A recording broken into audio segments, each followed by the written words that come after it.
বর্ধমান বললেই মিষ্টি প্রেমীদের যেমন মনে পড়ে যায় সীতাভোগ মিহিদানার কথা, কৃষ্ণনগর বললে সরপুরিয়া সর ভাজার কথা, তেমনি রানাঘাট বললেই মনে পড়ে যায় পান্তুয়ার কথা।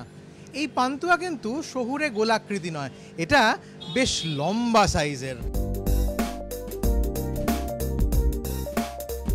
এই পান্তুয়া যেমন বিশেষ, তেমনই বিশেষ এখানকার নিকুতি, ছানার মুড়কি, আরও কত কি। আমের মরশুমে থাকছে আমের বিশেষ বিশেষ পদও।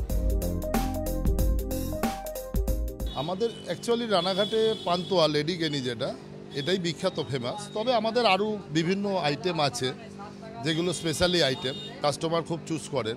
আমের দই আছে, আম সন্দেশ আছে, ম্যাঙ্গো রসগোল্লা করি আমরা, ম্যাঙ্গো মালাই করি।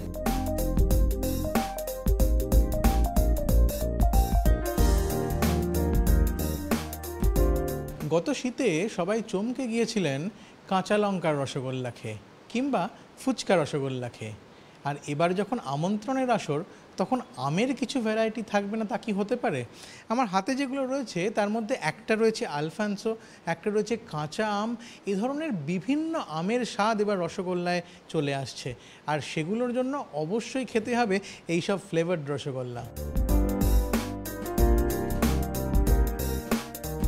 গরমের জন্য বিশেষভাবে থাকছে কাঁচা আম আর পাকা আমের স্বাদে জারিত রসগোল্লা।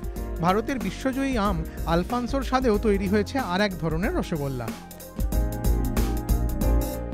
আলফানসো ম্যাঙ্গো, কাঁচা আম রসগোল্লা, তারপরে আপনার ম্যাঙ্গোকে আমি স্টিম করে, যা কাঁচা ম্যাঙ্গোর মধ্যে লাংড়া আম দিয়ে স্টিম করে ও দিয়ে তৈরি করেছি ম্যাঙ্গো স্টিম রসগোল্লা।